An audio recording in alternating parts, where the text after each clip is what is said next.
Hello, BookTube. So this is going to be coming to you like probably like 3 days late. What's the date? It's 12/17 on the 16th. So yeah, it's going to be coming to you like 3 days late almost. Depending on how long it takes to upload. And I'm really sorry about that. I've been trying to do it on a weekly basis, and I really wanted to do this on the 14th, but we've been having the worst time with our internet here. It's been awful. It's finally sort of started to even out, but there were a couple of days here that it was just in and out and in and out all day. And that last video I did, it was 38 minutes long. It took 15 hours to upload. 15 hours. So I'm going to try to keep this somewhat short. I don't have any rants today. Maybe. So that's I make no promises. So this will be my week two wrap up.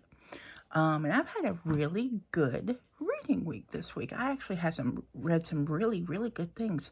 I've never read any of them except for one. The one I'm actually listening to a book right now. It's called The Haunting of Beacon Hill, and it's fun. Ambrose Ibsen is the author, I think. Is Ambrose something? I think it's Ambrose Ibsen. I think I've actually read it before. Maybe a couple of years ago, but I can't remember really. I guess it didn't make a huge impression on me, but I'm enjoying it immensely. It actually gave me the heebie-jeebies once. There's one thing I actually really look forward to in horror books. I like the ones that kind of make you give you the shivers and make you want to sit by yourself in the dark. And I found a couple of those. So this week I read 1, 2, 3, 4, 5, 6, 7 things. All of them were actually pretty well full-length books except for 2. And let's see what started it. I started with a book called The Paleontologist, and guys, friends and neighbors, I loved this book. I didn't think I'd love this book, but it's The Paleontologist by Luke Dumas, I think is how you pronounce it, maybe. Luke Dumas is the paleontologist. It's about this paleontologist who gets the job as lead paleontological researcher at this museum. And the museum happens to be in his hometown. And it also happens to be the location of where his sister went missing years and years and years ago when he was like 8 years old, I think. And he's been plagued by it ever since. And the main character is actually very interesting. He's diminutive. He's very small. They talk about him how he looks like he's like a 12-year-old, but he's very small. He's a gay man, and he's a very likable character. I actually really like this character. But guys, this book, Dinosaur Ghosts. Yes, please. I love it. Dinosaur Ghosts. I was kind of skeptical when I read the blurb about the book, because it was talking about how it talks about how the museum comes to life, and I'm expecting Night of the Museum. But no, there were some creepy parts in this book and some scary parts. The dinosaur, the ghostly projections of the dinosaurs were creepy, and I love the idea of a paleontologist being sort of moved around the chessboard by the apparitions of these dinosaurs. This book made me cry. There's a scene at the end of this book that actually made me tear up, and I'm like, what? It's about dinosaur ghosts. But it worked for me. I loved it. It was a 5-star read for me. I had so much fun with it. That's one thing. We were talking in the Boxer one day about how in order to really enjoy a good haunted book or a good monster read, you have to be able to suspend your disbelief, right? You have to be perfectly willing to believe in the unbelievable. And I've never had any problem with that. If you tell me there's dinosaur ghosts, I am here for dinosaur ghosts. And I am perfectly willing to believe that there's just little stegosauruses wandering around the museum at night. Bring it on. By the way, what is your favorite dinosaur? Nobody asks that anymore. You know what mine is? It's the Brontosaurus. Hey, look at that. Oh my God. Are these the best earrings ever? Oh, I keep my Brontosauruses with me all the time. And they were real. I don't care what anybody says. I will die on that hill. Anyway, The Paleontologist by Luc Dumas. I loved it. I had so much fun with it. And it had a twist that I wasn't expecting. It was a mystery. It was from beginning to end. We were trying to figure out the answer to this mystery. I wasn't expecting it at all. I probably should have. Anyway, moving on. I also discovered a book called The Dweller on the Threshold. And I actually dove into this book because I like the word dweller. I like the title, Dweller on the Threshold. It's a good book. The book is by Skyla Dawn Cameron. And I'm going to piss some people off, so just forgive me. This book is what I wanted House of Leaves to be. If you've ever watched my channel, Scott never read it. Which, actually now I'm quite grateful for. He didn't waste that 40 hours of silliness. House of Leaves is a book by, Danielewski or something, I don't know what his name is. And it's basically, there's no basically about it. It's in essence a dissertation written by a madman about a found footage film, and the whole story is told by the most unreliable narrator on the planet.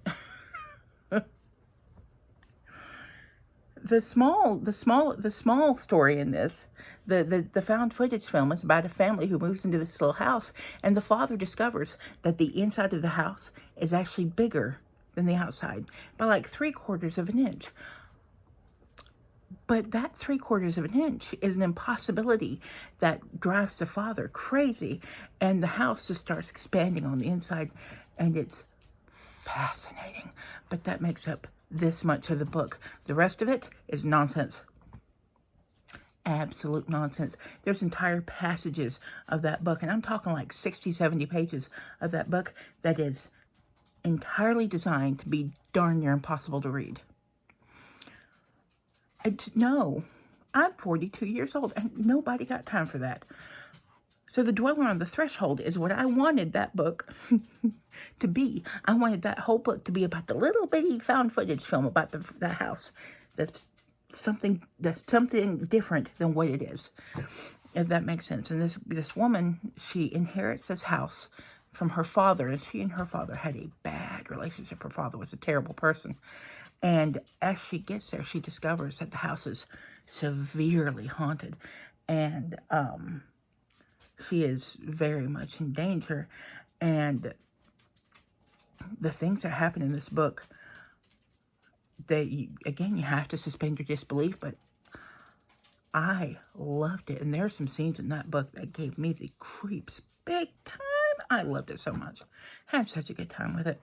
There was a second book in the series. It's called Watcher of the Woods. There might be another one. I didn't get to it, if there is. But The Watcher of the Woods was not quite as good as The Dweller on the Threshold, but it was a continuation of the story, so I had to read it. So I read both of those by Skyla Dawn Cameron, and thoroughly enjoyed them. I had a great time with them. I blew through them. When I started all this, I listed 4 things I was going to read for Horror Mayhem, and I read 3 of them in the first week, and I read the fourth one, The Dark Screams Volume 5, Anthology of Books.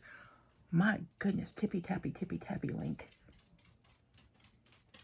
Dude, take a chill pill. Rest. Lay down. Something. Get comfortable. So I said I was going to read the volume 5 of the Dark Screams sort of anthology of books, and it had a short story in it by Bentley Little, and that's why I picked it. But friends and neighbors, I don't remember the story by Bentley Little at all. I don't remember any of the other stories except for the first one, because Mick Garris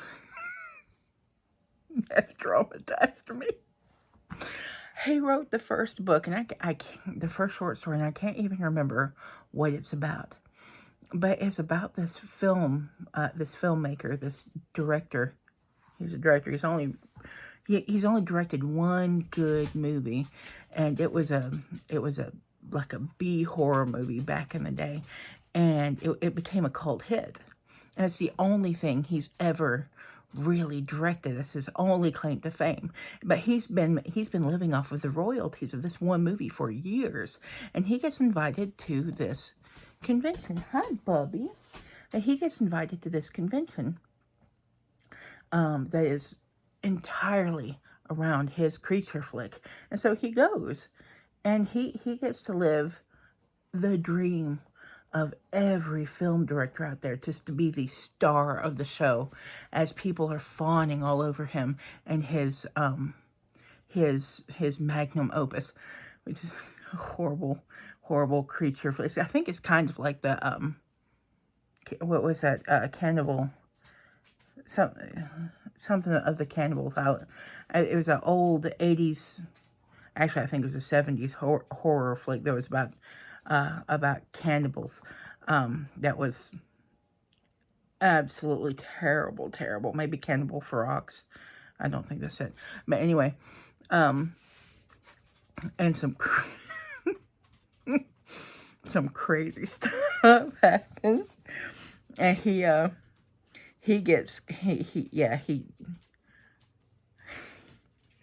what happens to him is quite possibly the worst thing I've ever heard of happening to a guy, but it happens in such a funny way. I was cackling throughout the whole thing, even while I'm absolutely horrified by me. It's on Script / Everand. If anybody wants to actually pick it up to listen to it and tell me what they think, it's the Mick Garris book. It's the very first one. If you don't know who Mick Garris is, he directed and wrote a lot of the screenplays for Stephen King, like made for TV movies like the Stand miniseries, and the first part of this, I like the way he wrote. I don't like a lot of the movies that he directed for TV. I wasn't a fan, but I really liked the way he wrote. He had a very dry wryness to his tone that was thoroughly enjoyable. The short story passed in the blink of an eye. It was hilarious, but there's there's a scene in it that cracked me up so hard, and I don't want to spoil it, because it was a shocker. But the rest of the short stories in that anthology, no idea what happened. Absolutely no idea. They were all pretty forgettable, really. There was just, I mean, even Bentley Little one. I'm a fan of Bentley Little. Anyway, let's see. Gareth from Book Songs and Other Magic, and Pam at Book Chat with Pam. I'll have their pages listed below. They read a book called it's a short story called "We've Always Lived in the Castle" by Shirley Jackson. And I've heard a lot of people talking about that book, that story, this horror mayhem. A lot of people, and I've never read it. I've read by Shirley Jackson. I've read The Lottery, of course. I've read that 3 or 4 times. That's a staple in pretty well any literature class you get into. I've also read the Haunting of Hill House. Now, I was not a fan of The Haunting of Hill House. I actually found it kind of boring, but I really, really enjoyed We Have Always Lived in the Castle. I actually went ahead and read it because everybody's been talking about it, and I've never read it, so why not? I really enjoyed it. It didn't.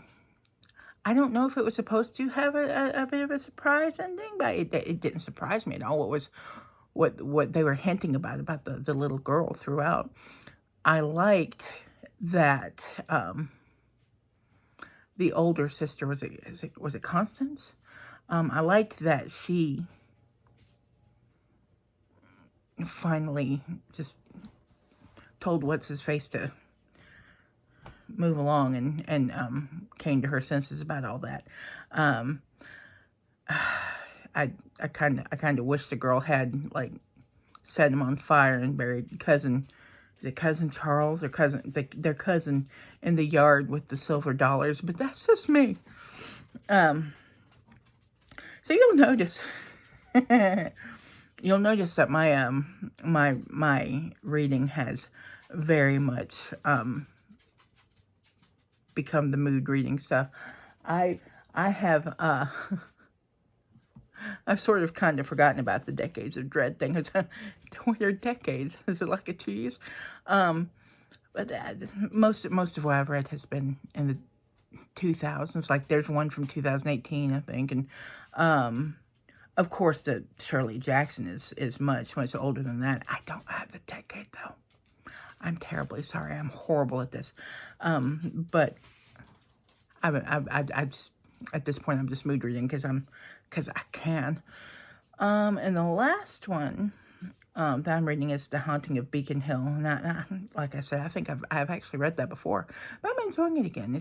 It's creeped me out, added a little bit to my paranoia as I sit here at 12:30 in the evening and alone in the house. It's great. But yeah, that's been my reading for the week. There's no telling what I'm going to get into the last 2 weeks of this event. I'm having a blast. I really am. I've been watching a lot of the videos that people are putting up for Horror Mayhem, and I'm constantly humbled by the number of people who they got small. Some have smaller channels. Some have upwards of 1,000 people on their channels, and they talk with great fondness about Scott and about this event. Just the other day, there was a booktuber. Her name's Bewitched Brooke. She's got a really good channel. She had a really good diverse selection of what she's reading this week. But she's reading Camilla, and I'm excited about that. I haven't heard a whole lot about it this year, which is funny because I know a couple of years ago, everybody was talking about Camilla. It's like the first vampire novel. I think it was even before Dracula, and there's some themes in that were kind of shocking for the age it is, bordering on illegal, but she said some really kind things, and it's very humbling. I'm really loving the love that this event is getting. So it's really helping me get back into the swing of things.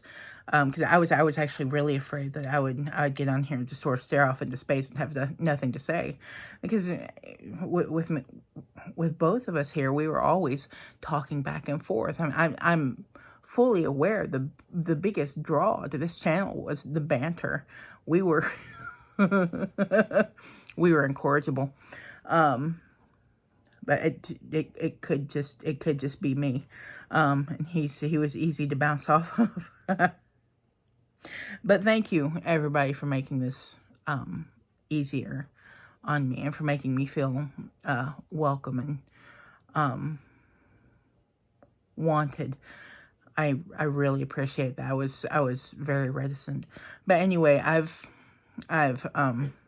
worked back into the almost into the 20-minute mark. I should probably stop. It's going to take another geographical epoch to upload to the internet here. It's ridiculous. Anyway, if any of you have read anything I've mentioned here today, let me know. I'd love to talk about them. I had a really good time reading this week. I hope you all have too. I will see you in another week, and just have a good one. Your books are calling. Go read.